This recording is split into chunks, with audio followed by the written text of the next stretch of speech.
بسم اللہ الرحمن الرحیم۔ السلام علیکم ورحمۃ اللہ وبرکاتہ۔ ناظرین، الصفہ پوڈ کاسٹ کے حوالے سے یہ پہلا ایپیسوڈ ہے۔ ہم اس پلیٹ فارم کے ذریعے سے انشاءاللہ العزیز مختلف دینی عنوانات جن کی بہت زیادہ ضرورت ہے معاشرے کے اندر، جن حوالے سے بہت زیادہ اصلاح کا تقاضا ہے، ان پر ہم انشاءاللہ العزیز مرحلہ وار ڈسکشن کریں گے۔ میں آپ کا میزبان نوید الحسن حاضر خدمت ہوں۔ بحمد اللہ تعالی ہمارے ساتھ شریک گفتگو ہیں نوجوان مذہبی اسکالر جو سنجیدہ گفتگو کے ساتھ ساتھ ٹو دی پوائنٹ گفتگو کرنے کے ایکسپرٹ ہیں۔ میری مراد حضرت مولانا ساجد فاروق اسد صاحب ہیں، جو آج کے اس پروگرام کے اندر ہماری رہنمائی کریں گے۔ آج کا جو ہمارا ٹاپک ہے وہ انتہائی حساس اور اس کو ایکسپلین کرنے کی یا اس پر ڈسکشن کرنے کی بہت زیادہ ضرورت ہے۔ خوفناک حد تک ہمارے معاشرے کے اندر یہ مسئلہ یا اس کے جو نقصانات ہیں وہ ہمیں جکڑے ہوئے ہیں، اور آئے روز اس وبا کے اندر اضافہ ہوتا جا رہا ہے۔ یہ نہ صرف سماجی مسئلہ ہے بلکہ آنے والی نسلوں کے لیے بہت ہی اذیت ناک یہ کام ہے۔ تو اس کی روک تھام یا اس کو ڈسکس کرنے کے لیے انشاءاللہ العزیز آج کا یہ جو پوسٹ کارڈ ہے، اس مسئلے کی روک تھام، اس کے اسباب یا عوامل پر گفتگو کرنے کے لیے حاضر خدمت ہیں۔ ناظرین، طلاق کا مسئلہ، یعنی جس طرح سے یہ ریشو بڑھتی جا رہی ہے اور آئے روز یہ جو طلاق کے مسائل ہیں معاشرے کے اندر جو انتہائی تیزی کے ساتھ پھیلتے چلے جا رہے ہیں، اس حوالے سے آج ہم گفتگو کریں گے۔ تو سب سے پہلے میں گزارش کروں گا حضرت مولانا ساجد فاروق اسد صاحب سے کہ وہ اسلام میں جو طلاق کے جواز کے باوجود ایک حیثیت ہے طلاق کی، اس حوالے سے ہمیں آگاہ فرمائیں، اس بارے میں کیا کہنا چاہتے ہیں؟ بسم اللہ الرحمن الرحیم۔ سب سے پہلے تو آپ کو بہت شکریہ کہ آپ نے اس اہم عنوان کی طرف توجہ مبذول کرائی ہے، اور یہ بڑا حساس موضوع ہے۔ آپ کا پہلا سوال یہ ہے کہ اس طلاق کی حیثیت اور طلاق کے حوالے سے کیا کوئی شرع ہماری رہنمائی کرتی ہے؟ تو طلاق جو ہے، اس کو آپ سادہ انداز میں ہمارے ناظرین سامعین یوں سمجھ سکتے ہیں کہ یہ آخری آپشن ہے۔ شریعت نے اس کو حلال کہا ہے، لیکن ساتھ ساتھ اس کو مبعوث ترین عمل بھی کہا ہے، یعنی ضرورت کے طور پر طلاق دی جا سکتی ہے، اور وہ بھی آخری آپشن ہے۔ اس کے علاوہ شریعت مطہرہ نے بے جا طلاق دینے سے اور خواہ سے اقدامات اٹھانے سے منع کیا ہے۔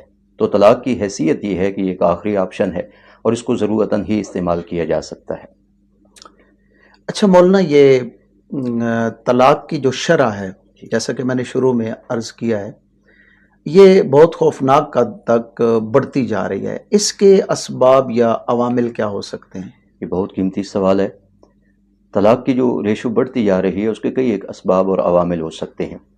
سب سے بنیادی وجہ تو یہ ہو سکتی ہے کہ میاں بیوی کے درمیان انڈرسٹینڈنگ نہیں ہوتی، وہ ایک دوسرے کو سمجھ نہیں پاتے۔ اس کا لازمی نتیجہ طلاق کی صورت میں نظر آتا ہے، اور معاشرے میں رجحان طلاق کا بڑھتا ہی جا رہا ہے۔ دوسری وجہ جو ہے وہ یہ ہے کہ دینی جو ہے نا وہ دوری ہے۔ ہم چونکہ دینی احکامات سے بہت زیادہ دور ہیں، ہمیں اس طلاق کے مسئلے کی، اس کی حیثیت کا علم ہی نہیں ہوتا۔ یہ وجہ ہے کہ دین سے دوری کی بنیاد پر یہ فوراً اقدامات اٹھا لیے جاتے ہیں، جس کی وجہ سے اس کا ریشو بڑھتا جا رہا ہے۔ کبھی کبھی یہ بھی ہوتا ہے کہ میاں بیوی کے درمیان انا جو ہے نا وہ حائل ہو جاتی ہے، اپنی ایگو کی خاطر، اپنی انا کی خاطر ایسے فیصلے لیے جاتے ہیں۔ اور کبھی کبھی یہ ہوتا ہے کہ ہماری جو ذہن سازی کرنے والے لوگ ہوتے ہیں، کہیں دوست احباب بھی ہوتے ہیں، کہیں والدین کا بھی کردار ہوتا ہے، ان کی طرف سے بھی ایسا زور یا دباؤ ڈالا جاتا ہے یا ایسا ذہن بنا دیا جاتا ہے جس کی وجہ سے طلاق کے رجحانات بڑھتے چلے جاتے ہیں۔ تو یہ وہ عوامل اور اسباب ہیں جس کی وجہ سے طلاق کا ریشو بڑھ رہا ہے۔ اس حوالے سے سوشل میڈیا کا بھی کوئی کردار ہے؟ کیا سمجھتے ہیں؟ سوشل میڈیا کا بہت زیادہ کردار ہے۔ اس کی وجہ یہ ہے کہ ہر فرد جو ہے وہ سوشل میڈیا کو استعمال کر رہا ہے، اور اس میں جو کچھ ہمیں دکھایا جا رہا ہے ہم اس کے ساتھ تقابل کرنے کی کوشش کرتے ہیں. جب ہم اس معیار پہ پورا نہیں اتر پاتے تو ہم یہ فیصلے کرنا شروع کر دیتے ہیں. حالانکہ سوشل میڈیا پہ یا ویسے الیکٹرانک میڈیا پہ جو ہمیں دکھایا جاتا ہے وہ معاملہ بالکل برعکس ہوتا ہے. لیکن ہمارے ہاں خام خیالی یہ پائی جاتی ہے کہ ہم اس کو کاپی کرنے کی کوشش کرتے ہیں یا اسی معیار کو اپنی زندگی میں شامل کرنے کی کوشش کرتے ہیں. جب ہم اس معیار پہ پورے نہیں اترتے تو ایسے فیصلے وہ ہم سے صادر ہوتے ہیں. زبردست. آپ کی اس بات سے ایک اور چیز ذہن میں آئی ہے کہ یہ سوشل میڈیا یا معاشرے سے تاثر لیتے ہوئے جانبین جو ہیں، چونکہ یہ میاں بیوی کے باہم معاملہ ہوتا ہے، تو غیر حقیقی توقعات کا تاثر نہیں پڑ جاتا؟ بالکل یہی بات ہے. ہمیں جو کچھ دکھایا جا رہا ہے نا، ہم اس کو کاپی کرنے کی کوشش کرتے ہیں، حد سے زیادہ ایک دوسرے سے توقع اور امید لگا بیٹھتے ہیں، جبکہ وہاں دکھایا جانے والا ماحول بالکل ہماری نجی زندگی سے یکسر مختلف ہوتا ہے. جب ہم ایک دوسرے سے حد سے زیادہ توقع لگا بیٹھتے ہیں اور پھر اس معیار پہ پورے نہیں اترتے تو پھر ہم یہ فیصلہ لیتے ہیں. اچھا مولانا، یہ بتائیں کہ چھوٹی چھوٹی باتوں پہ کچھ لوگ بہت حد تک ہائپر ہو جاتے ہیں، تو کیا ان کو جواز بنایا جا سکتا ہے طلاق کا؟ یہ چیزیں ہرگز جواز نہیں ہیں، بلکہ شریعت کا مزاج بھی یہی ہے اور ویسے فطرت بھی یہی کہتی ہے کہ چھوٹی چھوٹی باتوں پر اتنے بڑے بڑے فیصلے لینا کوئی مناسب چیز نہیں ہے، بلکہ ان معاملات کو حل کیا جا سکتا ہے اور بڑا آسانی سے حل کیا جا سکتا ہے. تو یہ جو چھوٹے چھوٹے معاملات ہیں جن پر اتنے بڑے بڑے فیصلے لیے جاتے ہیں، یہ شریعت کے بھی خلاف ہیں اور عقل اور فطرت کے بھی خلاف ہیں. جی جی جی جی جی بالکل. اچھا، میں ایک سوال کرنا چاہوں گا کہ بنیاد جو بنتی ہے طلاق کے حوالے سے وہ زوجین کا آپس میں میاں بیوی کا جھگڑا ہوتا ہے، تقریباً یہی وجہ بنتی ہے. نہ تو خوشی سے کوئی اس طرح کا کام کرتا ہے، نہ کوئی اور ریزن ہے. تو ان جھگڑوں کی کیا وجوہات ہیں، کیوں ایسے ہوتا ہے؟ میں سمجھتا ہوں کہ بہت سارے امکانات جو ہے نا وہ ان جھگڑوں میں وہ غلط فہمیوں کی وجہ سے پیدا ہوتے ہیں. جھگڑا جو بیسیکلی جھگڑا ہوتا ہے اس کی نوعیت بھی دیکھنی چاہیے کہ آخر اس بات پر ہم جھگڑ سکتے ہیں، اختلاف کر سکتے ہیں یا نہیں کر سکتے. اکثر غلط فہمیاں ہوتی ہیں جن کو ہم دور نہیں کر پاتے اور وہ غلط فہمیاں جھگڑوں کا باعث بن جاتی ہیں، جس کی وجہ سے یہ نتیجہ ہمارے سامنے آتا ہے. اگر ہم غلط فہمیوں کو دور کرنے لگ جائیں تو جھگڑے کی نوبت ہی نہ آئے. اس حوالے سے آپ کیا سمجھتے ہیں، حقوق و فرائض کا بھی کچھ تعلق بنتا ہے؟ جی، یہ تو لازمی چیز ہے. بڑی اہم چیز کی طرف آپ نے توجہ مبذول کرائی ہے. شریعت نے جانبین کے حقوق اور فرائض دونوں بیان کر دیے ہیں اور شریعت کے اس تعین سے مقصد بھی یہی ہے کہ ہر آدمی اپنا فرض منصبی نبھائے اور دوسرے کے حقوق کو ادا کرے. جب جانبین میں حقوق و فرائض کی پالیسی کو مد نظر نہیں رکھا جاتا تو لازمی بات ہے کہ ایک دوسرے کی حق تلفی ہوتی ہے. بلکہ اگلی بات میں آپ کو کہوں، اوورآل جو صورتحال چل رہی ہے وہ یہی ہے کہ ہر شخص اپنا حق مانگنے کے لیے احتجاج کر رہا ہے، جبکہ اپنا فریضہ ادا کرنے کے لیے کوئی شخص تیار نہیں ہوتا. اگر جانبین اپنے اپنے فرائض سے آگاہ ہوں کہ میری ذمہ داریاں کیا ہیں اور دوسرے کے حقوق کیا ہیں اور اپنی ذمہ داریوں کو ادا کرنے لگ جائیں تو میں سمجھتا ہوں یہ نوبت ہی نہ آئے. تو جانبین چونکہ اپنے حقوق و فرائض سے ناواقف ہوتے ہیں اس وجہ سے یہ نوبت آتی ہے، اثر سے جانتے ہی نہیں. بہت زبردست. اچھا رہنمائی فرمائیے گا کہ سوشل میڈیا کے حوالے سے پہلے تو عمومی میں نے سوال کیا نا کہ وہ اثر انداز ہے ہماری زندگیوں میں، زوجین کی زندگیوں میں. کیا اسپیشلی طلاق کے معاملات میں بھی اس کا کردار ہے سوشل میڈیا کا؟ بہت زیادہ کردار ہے. ہمیں میڈیا پہ جو کچھ دکھایا جا رہا ہے، پہلی بات تو یہ نوٹ کی جائے کہ ہمیں ایک خاص پلان کے تحت دکھایا جا رہا ہے. اس کے پیچھے بھی کچھ لابیز ہیں جو کام کر رہی ہیں کہ وہ اسلامی تشخص جو ہے نا اس کو بگاڑنا چاہتی ہیں. اس لیے رجحانات ہمیں ایسے دیے جا رہے ہیں کہ جس کی وجہ سے باقاعدہ یہ چیزیں ہماری زندگی میں شامل ہو چکی ہیں. اب جو مواد ہمیں دکھایا جاتا ہے ڈراموں کے نام پہ یا فلموں کے نام پہ، اور اکثر لوگ اس کو دیکھتے ہیں، اس میں باقاعدہ کئی ایک ڈراموں اور فلموں کا عنوان بھی یہی ہوتا ہے کہ اس میں طلاق کو پروموٹ کیا جاتا ہے، جانبین کے معاملات کو ڈسٹرب دکھایا جاتا ہے اور اس کے بعد یہ فیصلہ لینے کے لیے مجبور کیا جاتا ہے. اور آپ بہتر جانتے ہیں کہ یہ چیزیں ہماری ذہن پر بہت زیادہ اثر انداز ہوتی ہیں. تو جب سوشل میڈیا کا یہ اہم پوائنٹ ہے کہ وہ گھر بگاڑنے کے معاملات بہت زیادہ ہمیں دکھا رہے ہیں، سنوارنے کی نوعیت کم ہے، تو اسی چیز کو لے کر کے ہم منفی تاثرات کی طرف جا رہے ہیں. یعنی ایک تو ان کا وہ جو تاثر ہوتا ہے وہ غیر حقیقی ہوتا ہے، وہ حقیقت میں نہ میاں بیوی ہوتے ہیں نہ ان کا کوئی اس طرح کا ریلیشن ہوتے ہیں. اور دوسرا اس کا نیگیٹو پہلو جو آپ نے ارشاد فرمایا وہ مجھے یہ سمجھ آیا کہ جو عوام الناس ہے یا زوجین ہیں وہ اس کو حقیقی طور پہ لیتے ہیں اور اس کو اپنی زندگی میں اپلائی کرنے کی کوشش کرتے ہیں. انسان کی کمزوری ہے نا کہ اس کو جو کچھ ماحول دکھایا جاتا ہے اس کو اپنے ذہن پر لے لیتا ہے. ہم اس غیر حقیقی چیز کو حقیقی سمجھ کر اپنی زندگی میں شامل کر کے اپنا نقصان کر رہے ہیں. بالکل بالکل اسی طرح، بالکل اسی طرح. اچھا آپ نے فرمایا نا کہ اسلام کے اندر جو طلاق ہے وہ جائز تو ہے لیکن ناپسندیدہ عمل ہے، اور یہ تو فطرتی چیز ہے نا کہ ہمارے جو میاں بیوی کا ایک کردار ہے معاشرے کے اندر، اس حوالے سے اس کا اتنا ہی حصہ بنتا ہے، یا اس کو اسی طرح ہی ایکسپلین کیا جا سکتا ہے۔ لیکن اگر نوبت اس مقام پہ آئی جائے، یعنی زوجین کا کوئی حال ہی نہ ہو، تو اس کا طریقہ کار کیا ہے؟ پہلے کیا کرنا چاہیے، یا پھر طلاق دینی پڑ جائے خدا نہ خواستہ تو پھر کیا کریں؟ بہت اہم پوائنٹ ہے آپ کا۔ اب جب اختلاف بڑھتا ہے اور یہ فطرت ہے کہ میاں بیوی میں ناراضگی ہو جاتی ہے، اختلاف ہو جاتا ہے، لیکن اس کو سنوارنے کے لیے بھی شریعت نے اصول و ضابطے بیان کیے ہیں۔ یقیناً آپ یہ پوچھنا چاہتے ہیں کہ اس طلاق کے آپشن کو استعمال تو کرنا ہے، لیکن کب استعمال کرنا ہے؟ ہمیں عموماً چونکہ ان پروسیس کا پتہ نہیں ہوتا، اور میں سمجھتا ہوں کہ آخری آپشن ہے طلاق، جس کو ہم سب سے پہلے استعمال کریں۔ قرآن کریم میں اللہ تعالیٰ نے میاں بیوی کے درمیان اختلافات کو ختم کرنے کے اصول بیان کیے ہیں۔ اگر اختلاف عورت کی طرف سے ہو، نشوز نافرمانی عورت کی طرف سے ہو، اور قرآن کریم نے ان چیزوں کو الگ الگ ڈسکس کیا ہے کہ اگر عورت کی طرف سے اختلاف ہے تو اس کا پہلا طریقہ یہ ہے فاعظوہن، ان کو واعظ و نصیحت کی جائے، ان کو اپنے فرائض اپنی ذمہ داریاں بتائی جائیں، اپنے حقوق بتائے جائیں، خاوند کے حقوق کیا ہیں۔ اگر یہ آپشن کارگر نہ ہو تو پھر شریعت کہتی ہے وہجروہن، ان سے علیحدگی اختیار کی جائے، جو وقتی علیحدگی ہے جس میں ان کو روحانی ایذا محسوس، اس سے مراد طلاق نہیں ہے، اس سے مراد وقتی علیحدگی ہے جس میں عورت کو یہ احساس ہو کہ میرا خاوند، میرا شوہر مجھ پہ ناراض ہے، اس کے حقوق پامال ہو رہے ہیں۔ اگر اس آپشن سے بھی کام نہ بنے پھر شریعت کہتی ہے وضربوہن، ہلکی پھلکی آپ ان کو تنبیہ کر سکتے ہیں۔ جب یہ تینوں آپشن آپ نے استعمال کر لیے اور اس سے فائدہ نہیں ہو رہا تو پھر چوتھا آپشن جو شریعت نے بتایا وہ بڑا اہم ہے، وہ یہ ہے کہ عورت کے خاندان میں سے ایک فرد اور خاوند کے خاندان میں سے ایک فرد مل کر کے ان کے درمیان صلح کروا دے۔ لیکن یہ ایک اہم پوائنٹ کی طرف میں توجہ آپ کے سوال کی وساطت سے اپنے ناظرین کو کروانا چاہوں گا کہ جہاں یہ صلح کی بات قرآن کریم نے کی ہے نا، وہاں قرآن کریم نے یہ بھی اشارہ دیا ہے کہ جو صلح کرانے والے افراد ہوں گے اگر ان کی نیت ٹھیک ہوگی تو جانبین میں صلح ہو سکتی ہے۔ کبھی کبھی یہ بھی دیکھنے میں آتا ہے کہ جو صلح کا بیڑا اٹھائے ہوئے ہوتے ہیں وہ اس باب میں مخلص نہیں ہوتے، تو معاملہ بگڑنے کی طرف جا رہا ہوتا ہے۔ تو اگر وہ دونوں مخلص ہیں اور وہ ان کو جوڑنا چاہتے ہیں تو قرآن نے اشارہ دیا ہے کہ ان کے درمیان صلح ہو سکتی ہے۔ اب یہ چار آپشن ہیں، سب سے پہلے واعظ و نصیحت، دوسرے نمبر پر وقتی جدائی، تیسرے نمبر پر ہلکی پھلکی تنبیہ، چوتھے نمبر پر درمیان میں ایک آدمی پڑے اور وہ ان کے درمیان صلح کروا دے۔ اب یہ چاروں آپشن استعمال کر لیے لیکن اس کے باوجود کام نہیں بنا، اب شریعت کہتی ہے فطلقوہن، تم عورت کو طلاق دے سکتے ہو۔ لیکن یہاں یہ بھی پوائنٹ ہے کہ طلاق فوراً نہیں دینی، اس سے پہلے یہ پروسیس اس سے اس کو گزارنا ہے۔ اور پھر جو طلاق دینے کا شریعت نے کہا ہے اس میں بھی شریعت نے ایک باقاعدہ طریقہ کار تجویز کیا ہے، تو اس طریقہ کار کو لے کر اگر طلاق دی جائے تو پھر یہ آخری آپشن ہے جس کو استعمال کرنے کا شریعت ہمیں اجازت دیتی ہے۔ اس معاملے کو نمٹانے کے لیے شریعت نے چار آپشن پیش کیے ہیں۔ سب سے پہلے واعظ و نصیحت کی جائے، دوسرے نمبر پر وقتی جدائی، اور تیسرے نمبر پر ہلکی پھلکی تنبیہ، اور چوتھے نمبر پر دو آدمی مل کر ان کے درمیان صلح کروا دیں۔ اب جب یہ چار آپشن کام میں نہ آئے اور کام نہ بنے پھر شریعت کہتی ہے فطلقوہن، آپ عورت کو طلاق دے سکتے ہو، لیکن اس کا بھی طریقہ کار شریعت نے تجویز کیا ہے۔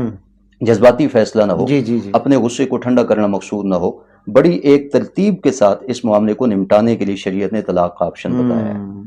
اچھا مولانا، یہ جو پروسیس ہے شرعی نقطہ نظر سے طلاق دینے کا، اس حوالے سے بھی رہنمائی درکار ہے، کیونکہ چونکہ جذباتی پن ہوتا ہے نا، تو اس سلسلے میں سڈنلی کچھ لوگ ایک ہی مرتبہ کہہ دیتے ہیں جی اتنی طلاقیں ہو گئی میری طرف سے، اور بار بار ریپیٹ کرتے ہیں، کیونکہ خاص طور پہ جب جھگڑا ہو رہا ہوتا ہے اس وقت تو ان کو پتہ نہیں ہوتا۔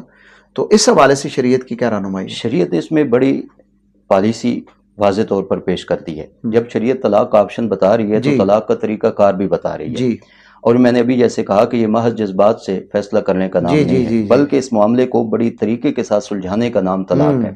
اس لیے شریعت مطہرہ نے سب سے پہلے تو تعداد کی جو اضافی عدد تھا نا، جیسے زمانہ جاہلیت میں تھا، اس کی لمٹ ختم کر دی۔ اس زمانے میں لوگ جب غصے میں آتے تھے جیسے آپ فرما رہے ہیں تو وہ 100 کے عدد سے طلاقیں دے دیتے، 1000 کے عدد سے طلاقیں دے دیتے۔ اس لیے شریعت نے آخری لمٹ جو طلاق کے عدد کی رکھی ہے وہ 3 رکھی ہے۔ پھر اس 3 کے عدد کو بھی یکسر اور فوراً استعمال کرنے کی شریعت نے اجازت نہیں دی ہے۔ اگر میں اس کی تفصیل میں جاؤں اور ہمارے ناظرین اس سے پورا فائدہ اٹھا سکتے ہیں اور اس باب میں رہنمائی لے سکتے ہیں، ضرور، تو وہ یہ ہے کہ جب طلاق ضرورت کی بنیاد پر دینی ہے تو پھر شریعت کی ترتیب کے مطابق دی جائے۔ شریعت کہتی ہے کہ عورت کو ایک طلاق دی جائے اور وہ بھی پاکی کے ایام میں دی جائے، اس کے بعد عورت کو چھوڑ دیا جائے۔ یہ جو ایک طلاق کا میں نے لفظ استعمال کیا ہے نا، اگر آپ نے طلاق کا وہ عدد اور لفظ باقاعدہ استعمال کیا ہے، مثال کے طور پر خاوند اپنی بیوی کو کہتا ہے کہ تمہیں ایک طلاق ہے، جی، اب اس نے عدد بھی ذکر کیا ہے اور طلاق کا لفظ بھی ذکر کیا ہے، اس کو کہتے ہیں شریعت کی اصطلاح میں طلاق رجعی۔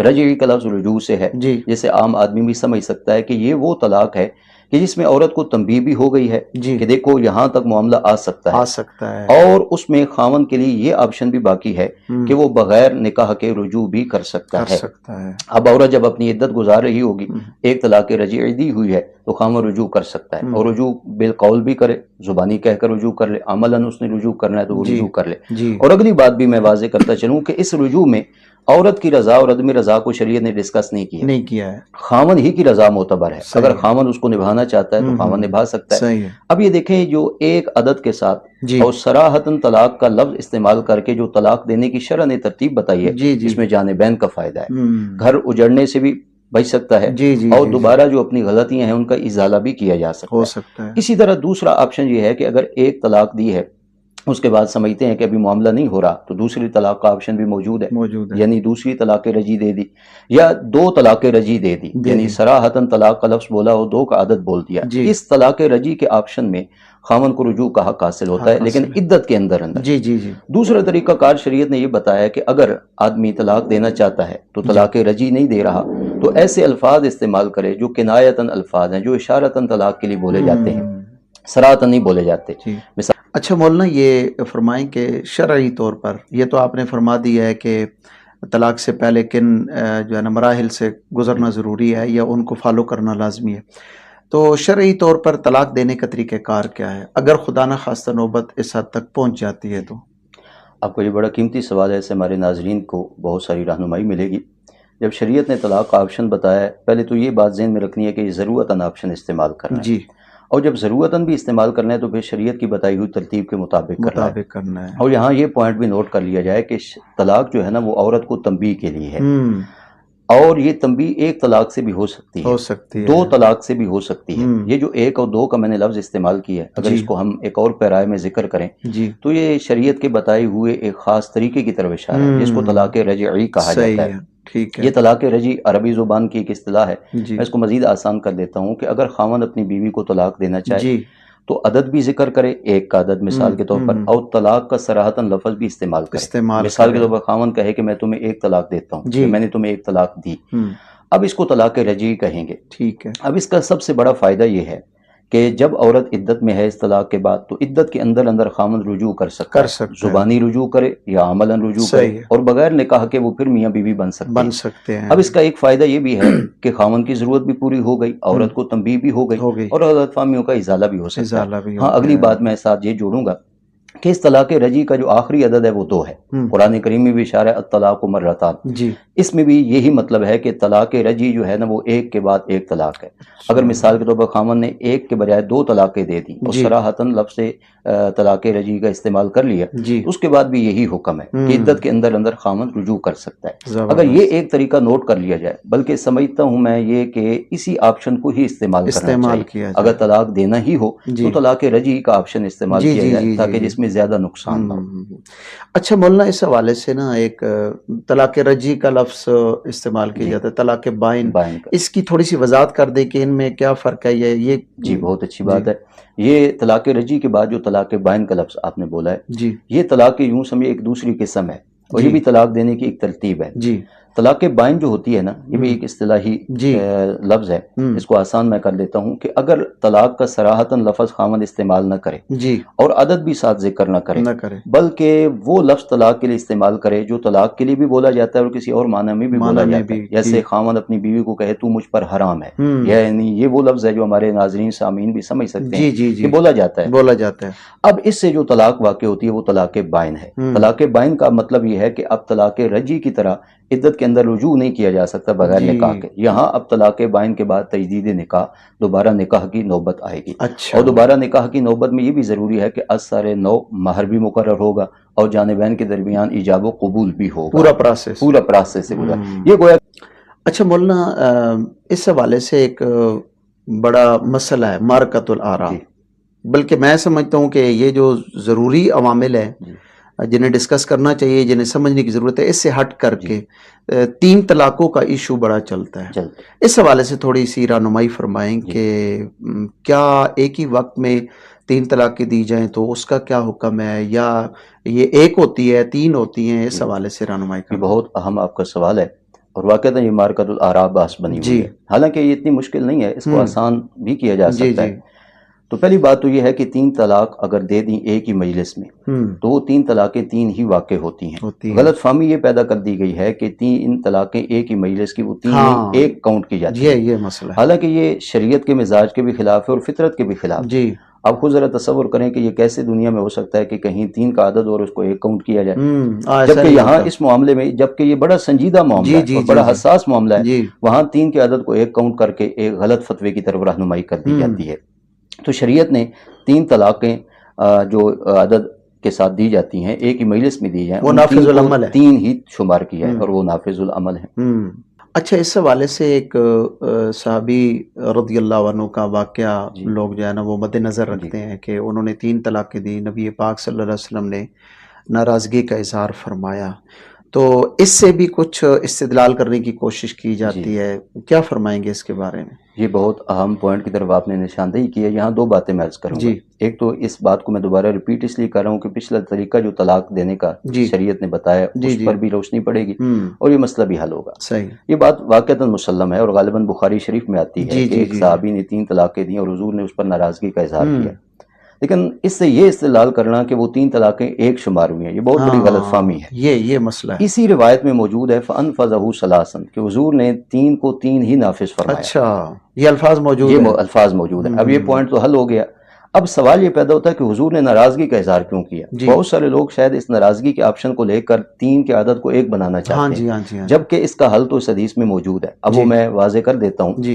حضور نے ناراضگی کا اظہار اس لیے کیا کہ حضور اکرم صلی اللہ علیہ وسلم سے اکثر روایات میں یہ ثابت ہے کہ آپ جب طلاق کے پراسس بیان کرتے تھے تو آپ یہی ترغیب دیتے تھے اور اسی بات کی طرف متوجہ کرتے تھے کہ اگر طلاق دینی ہو تو پاکی کے ایام میں ایک ایک کر کے طلاق دی جائے، جس کے بعد رجوع کا آپشن بھی ہو، اور جو طلاق کا اصل فائدہ ہے نا، ضرورت کے طور پر اس کو استعمال کرنے کا، وہ بھی فائدہ حاصل ہو. چونکہ اس موقع پر اس صحابی نے 3 طلاقیں اکٹھی دیں. حضور کی ناراضگی کی وجہ یہ تھی کہ میں نے جو تمہیں طریقہ ترتیب دے کر بتایا ہوا تھا کہ ایک ایک کر کے طلاق دینی ہے، تم نے اس کے برعکس کیوں کیا؟ اچھا، ناراضگی اس پوائنٹ پر تھی. باقی جو فتویٰ تھا فَأَنْفَذَهُ ثَلَاثًا، حضور نے 3 کو 1 نہیں کیا، ناراضگی الگ آپشن پر کی ہے اور حضور نے 3 طلاقوں کو 3 ہی شمار کیا ہے، اور یہ بخاری شریف میں موجود ہے، جس سے یہ بات حل ہو گئی ہے کہ 3 طلاقیں 3 ہی ہیں. اچھا مولانا، طلاق کے حوالے سے کافی گفتگو ہو چکی ہے، طلاق کے حوالے سے کافی گفتگو ہو چکی ہے. میں چاہتا ہوں کہ اس نوبت تک پہنچنے سے پہلے کچھ چیزیں ہیں جن کا عمل دخل ہوتا ہے، کچھ شخصیات ہیں یا عوامل ہیں، ان کے بارے میں تھوڑا سا رہنمائی چاہوں گا. سب سے پہلے یہ بتائیں کہ طلاق سے بچنے کے لیے عملی طور پر کون سے اقدامات ہیں جو کیے جائیں تاکہ نوبت یہاں تک نہ آئے؟ اس میں نے ایک بات کا اضافہ کرنا ہے، اور وہ یہ ہے کہ آپ نے پہلے سوال میں یہ بات ذکر کی کہ یہ مارکۃ الآراء بحث ہے، 3 طلاقوں کا مسئلہ، اور اس میں بات مناظروں تک آ جاتی ہے، مجادلوں تک آ جاتی ہے. میں عموماً ساتھیوں کے سامنے یہ بات کہتا رہتا ہوں کہ ہم بجائے اس بات پر بحث کریں کہ 3 طلاقیں کسی نے دے دی ہیں، اب اس کو 1 بنانا ہے یا 3 ہی شمار کرنا ہے، اس سے زیادہ اب اگر علماء اس بات پر محنت کریں کہ طلاق کی نوبت ہی نہ، تو میں سمجھتا ہوں مسئلہ حل ہو جائے. کیا بات ہے. اور اب آپ نے جو بات کی ہے اسی کے ساتھ یہ ریلیٹڈ بات ہے کہ اب ہم اپنے واعظ و نصیحت میں، اپنی مجالس میں ایک تو طلاق کے احکامات کو ڈسکس کریں، لوگوں کو اس کے بارے میں بتائیں کہ یہ آخری آپشن ہے جس کو ہم سب سے پہلے استعمال کر بیٹھیں، اویئرنس دینا ضروری ہے. اس کے بعد جو ہے صبر و تحمل کا ہم سبق دیں کہ جانبین میں صبر و تحمل پیدا ہو، اور گھریلو زندگی کو کیسے جنت کا ماحول دیا جا سکتا ہے. ان چیزوں کو اگر ہم ڈسکس کریں اور معاملات بنتے ہیں، معاملات بننے کا انکار نہیں ہے، معاملات سلجھانے کی ترکیب کیا ہے، اگر ان چیزوں کو ہم اپنی گفتگو میں ڈسکس کرنا شروع کر دیں گے تو میں سمجھتا ہوں یہ طلاق ریشو کم بھی ہو سکتا ہے اور معاملہ جو ہے وہ نمٹایا بھی جا سکتا ہے. تو آپ کا یہ سوال کہ کون سے اقدامات کیے جا سکتے ہیں، تو یہی اقدامات ہیں کہ ہم صبر و تحمل کی طرف لوگوں کو متوجہ کریں، آئلی مسائل کو ڈسکس کریں، ان کے سلجھاؤ کے طریقہ کار پر ہم ڈسکشن کریں تاکہ لوگوں کو ان معاملات کے سلجھاؤ کا طریقہ معلوم ہو. تو اس پر آپ دیکھیں کہ بہت ساری جو ہے نا وہ تبدیلی معاشرے میں نظر آئے گی. یعنی عدم برداشت کے جو عوامل ہیں ان کو کنٹرول کیا بالکل جائے، ایسی بات. ان کے اندر شرعی نقطہ نظر سے رہنمائی ضرور لوگوں کی جائے. اسی حوالے سے نا اس سلسلے کو آگے بڑھاتے ہوئے میں یہ سوال کرنا چاہوں گا کہ اس معاملے میں پیرنٹس کا، والدین کا بڑا رول ہے میں سمجھتا ہوں. رہنمائی کر دیجئے کہ والدین کس طرح اس انتہائی نوبت پر آنے سے پہلے بچوں کو سلجھا سکتے ہیں یا وہ کردار ادا کر سکتے ہیں. پیرنٹس کی جو اولاً ذمہ داری ہے جی پورے زاویے کو دیکھتے ہوئے نا وہ تو یہ ہے کہ اولاد کی دینی تربیت کی جائے. اگر دینی تربیت ہوگی تو دینی تربیت کے زاویے میں وہ ڈھل کر کے خود ان معاملات کو سلجھا سکیں گے. والدین سب سے پہلے تو اپنی یہ ذمہ داری نبھائیں. اور ہمارا جو یہ معاشرہ ہے جس میں ہم دیکھتے ہیں کہ اولاد کی اتنی دینی تربیت نہیں کی جاتی، پھر اس پر مستضاد یہ عمل ہے کہ ایسے معاملات میں والدین بھی جو ہے نا وہ انٹر ہو جاتے ہیں. کبھی کبھی والدین کی طرف سے دباؤ بڑھتا ہے بیٹے پر کہ وہ طلاق دے دے، اور یہ چیزیں پھر بیٹے کو فالو کرنی پڑتی ہیں. جبکہ یہاں آ کر نقطہ نظر یہ بن جاتا ہے، شریعت کے طور پر دیکھیں تو شریعت بتاتی ہے کہ والدین کی اپنی ذمہ داریاں، اولاد کے اپنے معاملات ہیں. اب یہاں ایک چھوٹی سی مثال لے لینا کہ قاضی وقت جو ہے اس کو بھی شرعاً اختیار نہیں دیا کہ وہ کسی کی طرف سے ہو کر کے اس کی وائف کو طلاق دے دے جب تک کہ وہاں خاوند خود طلاق کے الفاظ نہ بولے یا ریٹن میں لکھ کر کے نہ دے. تو جب قاضی وقت کو یہ اختیار نہیں ہے تو والدین کو یہ اختیار کیسے ہو سکتا ہے؟ تو والدین کو چاہیے کہ ایسے معاملات میں یہ تو اپنے تجربے کو بھی شامل کریں. اب دیکھیں نا، والدین ہونے کے ناطے ان کا تجربہ بھی بڑا مفید ثابت ہو سکتا ہے. وہ معاملے کو اگر بگاڑیں گے تو اس میں میں سمجھتا ہوں کوئی کمال نہیں. اگر وہ معاملے کو سلجھائیں گے تو اس میں ان کا کمال ہے. تو وہ دینی تربیت اپنی اولاد کی کریں، اور دوسرا وہ اپنی حد میں رہ کر کے اس معاملے کو اپنے اس بیٹے کو یا اپنی بیٹیوں کے معاملے میں سلجھانے کی کوشش کی طرف متوجہ کریں. میں سمجھتا ہوں اس سے بہت زیادہ فائدہ ہو سکتا ہے. بہت ہی زبردست نقطے کی طرف آپ نے اشارہ کیا ہے کہ پیرنٹس جو ہیں وہ ٹپیکل مائنڈ سیٹ بنانے سے، بچی کا ہو یا بچے کا ہو، یعنی ایک روایتی طریقے سے جس طرح وہ خود سے ڈل کر کے آ رہے ہیں نا، اس سے ہٹ کر کے وہ حقوق و فرائض بتائیں، ذمہ داریاں بتائیں، برداشت کرنے کی تعلیم دیں، اور معاملات کو سمجھنے اور سمجھ کر کے انہیں خود سے حل کرنے کی تعلیم دیں اور تربیت کریں. تو میرے خیال میں ایسی نوبت نہیں آ سکتی. بہت ہی زبردست چیز ہے.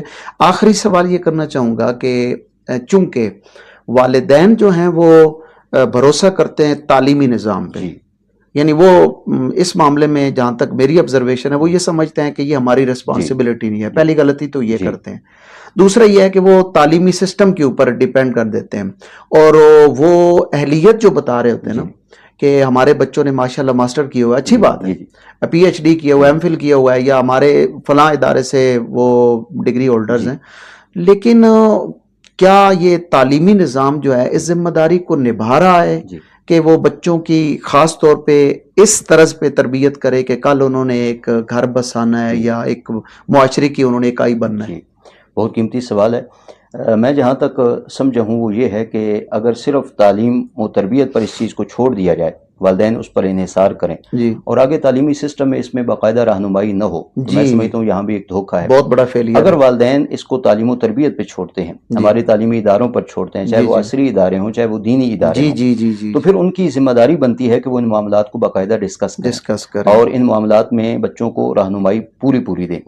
اب عصری تعلیم کا جہاں تک تعلق ہے تو اس میں آپ خوب جانتے ہیں کہ ان کے اہداف کچھ اور ہیں، جبکہ دینی اداروں کے اہداف جو ہیں وہ ان سے بالکل یکسر مختلف ہیں. الحمدللہ دینی مدارس ہیں تو ان کا ہدف صرف دنیا ہی نہیں ہے بلکہ ان کا ہدف جو ہے وہ آخرت ہے، اور یہ وہ امور ہیں کہ جن کا تعلق دنیا اور آخرت دونوں کے ساتھ ہے. میں سمجھتا ہوں کہ مدارس دینیہ میں باقاعدہ طلبہ کو اس حوالے سے پوری آگاہی دی جائے، طالبات کو اس حوالے سے پوری آگاہی دی جائے، تاکہ والدین جو ذمہ داری ہم پہ چھوڑتے ہیں وہ ہم ذمہ داری خوب نبھائیں. اور اگر ہم خوب نبھانا شروع کر دیں گے تو اس کا معاشرے پر پورا اثر مرتب ہوگا. لازمی بات ہے اس ریشو میں کمی بھی آئے گی، اور طلاق کے ان مسائل اور ان کی حساسیت سے ہمارے آنے والی نسلیں جو ہے نا وہ بہت زیادہ آگاہی حاصل کر کے اس پہ کنٹرول کر سکتی ہیں. ناظرین، بہت ہی مثبت گفتگو رہی ہے. الحمدللہ آپ خود سے فیصلہ کریں گے کہ ہمیں ان چیزوں کو سمجھنے کی اور سیکھنے کی بہت زیادہ ضرورت ہے. اجازت چاہتا ہوں، انشاءاللہ اگلے پروگرام میں ایک نئے عنوان کے ساتھ حاضر ہوں گے. اللہ حافظ.